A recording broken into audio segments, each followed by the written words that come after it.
नमस्कार दोस्तों, मैं मनीष द्विवेदी आप सभी लोग को स्वागत करेंगे इस चैनल पर। आज हम चर्चा करेंगे 1813 के अधिनियम की। 1813 के अधिनियम में क्या प्रावधान थे उसकी हम चर्चा करेंगे। देखिए, देखते हैं क्या प्रावधान हमने 1813 के अधिनियम में किए। 1784 के अधिनियम पिट्स इंडिया एक्ट बना चुके हैं। इसके बाद एक 1786 आया था जिसमें थोड़ा सा संशोधन करने आया था, उसका हम एक शॉर्ट वीडियो बनाएंगे। इसके बाद 1793 में पहली बार चार्टर अधिनियम आया। जब प्रश्न आ सकता है कि पहली बार चार्टर अधिनियम कब आया, तो 1793 में पहली बार चार्टर अधिनियम आया। इससे पहले क्या होता था? इससे पहले देखिए, रेगुलेटिंग एक्ट 1773, फिर 1781 एक्ट ऑफ सेटलमेंट। मैं लिख देता हूं, एक क्रम आपको बन जाएगा। क्रम क्या रहा संवैधानिक विकास का? 1773 रेगुलेटिंग एक्ट, फिर 1781 जिसको बोलते हैं एक्ट ऑफ सेटलमेंट।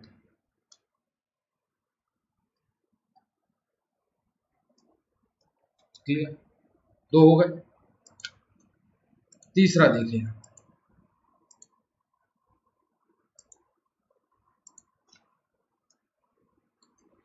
फिर 1784 पिट्स इंडिया एक्ट,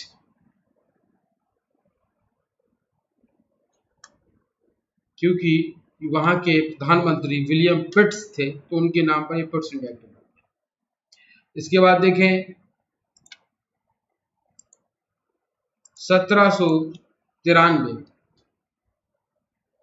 1793 और उसके बाद आप पाया 1813 का एक्ट।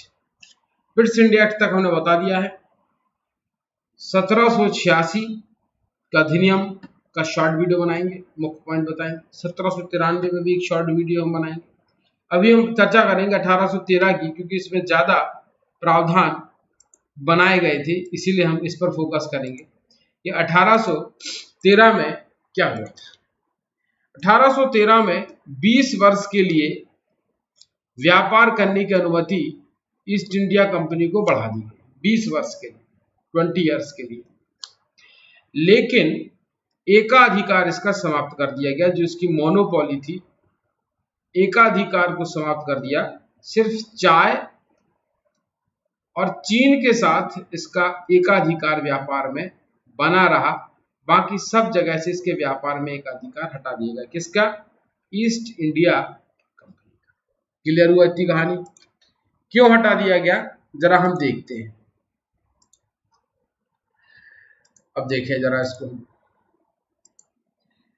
और बाकी व्यापार में जो लंदन के या इंग्लैंड के जो व्यापारी थे उनको कहा कि कुछ शर्तों के साथ उनको यहां व्यापार करने में क्या दे दी गई? छूट दे दी गई अन्य व्यापारियों को।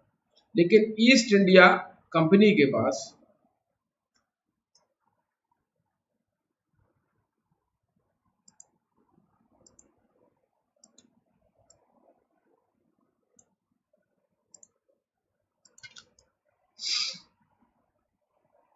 ईस्ट इंडिया कंपनी के पास एकाधिकार व्यापार में चाय और चीन के साथ बना रहा। इतना क्लियर हुआ आपको? यस और नो? अब चाय और चीन के साथ ऐसा क्या था कि उसको जो है वो मनाने में कामयाब हो गए कि ये व्यापार तो इस पे मोनोपोली हमको 20 वर्ष तक और मिल जाए। देखते हैं जरा क्या था ऐसा। देखिए, चाय की खेती इन्होंने नॉर्थ ईस्ट में चालू कर दी थी, असम वगैरह में, चीन में भी चालू कर दी थी, तो उसको ये बेचते थे, सेलिंग इनकी ज्यादा थी उससे। और भारतीय किसी व्यापारी को चाय का व्यापार करने की अनुमति नहीं थी, अन्य किसी व्यापारी को नहीं थी। चीन के साथ क्या व्यापार करते थे जिससे इनको कमाई होती थी? देखिए, भारत में होती थी अफीम। अफीम जिसको बोलते हैं आप ओपियम।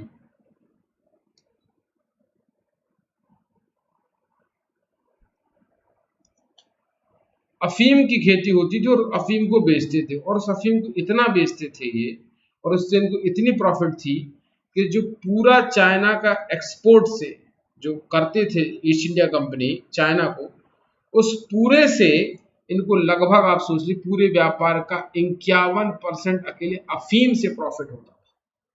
जितना भी ईस्ट इंडिया कंपनी चीन को सामान बेचती थी, एक्सपोर्ट करती थी, और उस एक्सपोर्ट में जो उनको प्रॉफिट का शेयर था वो सबसे ज्यादा उनको किससे था? अफीम से था। इसीलिए वो चीन के साथ व्यापार में एकाधिकार ईस्ट इंडिया कंपनी मांग रही थी, और उसको अगले 20 वर्षों के लिए 1813 के अधिनियम में मिल गया, और चाय में भी उनको प्रॉफिट थी।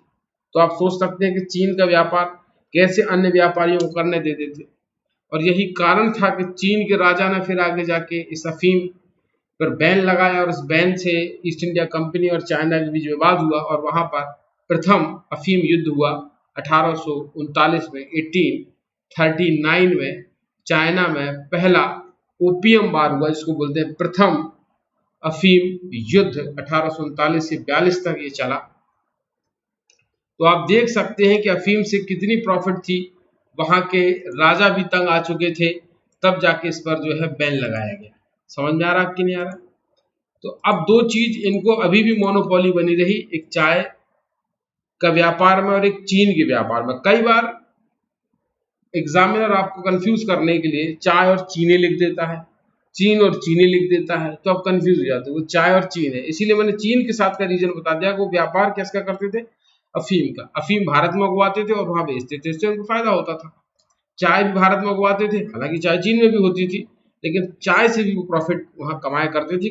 चाइना में भी धीरे धीरे वो उसको माहौल बना रहे थे कृषि का चाय में। बट असम तो नेचुरली आप जानते हो, दार्जिलिंग पूरा एरिया जो है चाय के लिए, वहां पर लेटराइट सॉइल है, तो वो पूरी एकदम चाय कॉफी के लिए जो है। आज भी आप देखिए चाय के बागान उधर ही है। दूसरी चीज इन्होंने क्या की कि एक तो एकाधिकार ईस्ट इंडिया कंपनी का खत्म कर दिया, इंग्लैंड के अन्य व्यापारियों को भी कुछ शर्तों के साथ काम करने दे दिया। तीसरा ये हुआ कि शिक्षा के क्षेत्र में 1 लाख रुपए का प्रावधान किया गया कि शिक्षा के क्षेत्र में बढ़ावा देने के लिए 1 लाख रुपए का प्रावधान किया गया, जिससे यहाँ पर शिक्षा का विकास किया जाए। इसके अलावा ईसाई पादरियों को प्रचार करने की अनुमति दी गई, धार्मिक प्रचार आप आके यहाँ कर सकते हैं।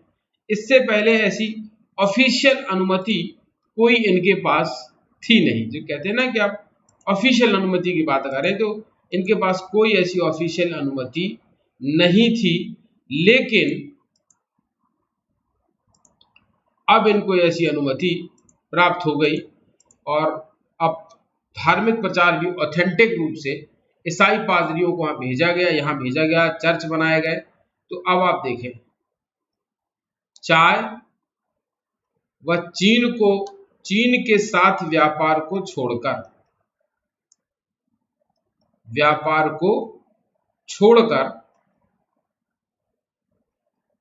बाकी जो है इनका एकाधिकार समाप्त कर दिया गया। 1 लाख वार्षिक शिक्षा के क्षेत्र में खर्च करने का भी इनको जो है राइट मिल गया कि वो भी आप कर सकते हैं। ठीक, इसके अलावा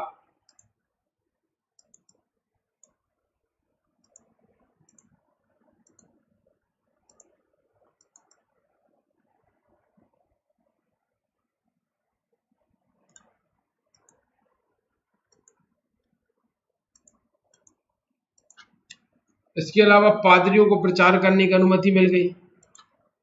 इसके अलावा अन्य इंग्लैंड के व्यापारियों को व्यापार करने की अनुमति प्राप्त हो गई। ये इनके मुख्य काम थे, जिससे इनको इस 1813 के अधिनियम में हम देख सकते हैं कि इनको जो है अनुमतियां ये मिली हैं। अब दूसरी चीज हम देखें इसमें, तो वो ये रहा कि इसमें एक प्रकार से ईस्ट इंडिया कंपनी पर जो ब्रिटिश सरकार दबाव बनाना चाह रही थी, ब्रिटिश संसद जो दबाव बनाना चाह रही थी,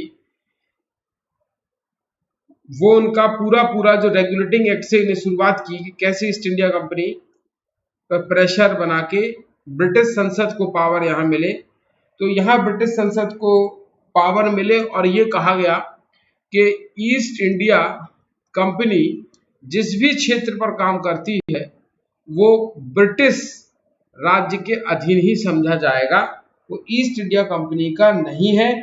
और पहली बार भारत में ब्रिटिश क्षेत्र की आप कह सकते हैं कि संवैधानिक स्थिति को स्पष्ट रूप से परिभाषित किया इन्होंने। ईस्ट इंडिया कंपनी नहीं, अब उसको क्या बोला जा रहा था, ब्रिटिश क्षेत्र। और ब्रिटिश क्षेत्र में एक संवैधानिक स्थिति क्रिएट हुई कि इंग्लैंड के अन्य व्यापारी भी यहाँ व्यापार कर सकते हैं। चाय और चीन के साथ अभी मोनोपोली का अधिकार ईस्ट इंडिया कंपनी के पास रहा। और आप देखेंगे तो यहाँ 1 लाख रुपए वार्षिक शिक्षा के क्षेत्र में आपको खर्च करना है। ईसाई पादरियों को भी ऑफिशियल अनुमति मिली ब्रिटिश संसद से, आप जाइए वहां धर्म प्रचार कीजिए। तो ये एक प्रकार से 1813 के अधिनियम में मुख्य बातें थी जिनको आज हमने चर्चा की, जिक्र किया। अगले वीडियो में हम 1833 के एक्ट में बात करेंगे, और इसके पहले जो आज हमने आपको बताया था कि एक्ट ऑफ सेटलमेंट 1781 भी हम लाएंगे, और 1793 जो पहला चार्टर अधिनियम था, और 1786 का अधिनियम ब्रिटिश इंडिया एक्ट के बाद। इनमें एक एक पॉइंट बहुत इंपॉर्टेंट है, एक एक दो पॉइंट ही इनमें जुड़े हुए थे, एक्ट ऑफ सेटलमेंट और 1786 का अधिनियम और 1993 का अधिनियम। ये बहुत शॉर्ट है, इनके शॉर्ट्स वीडियो हम लाएंगे, तो तब तक आप इंतजार कीजिए। तब तक के लिए नमस्कार।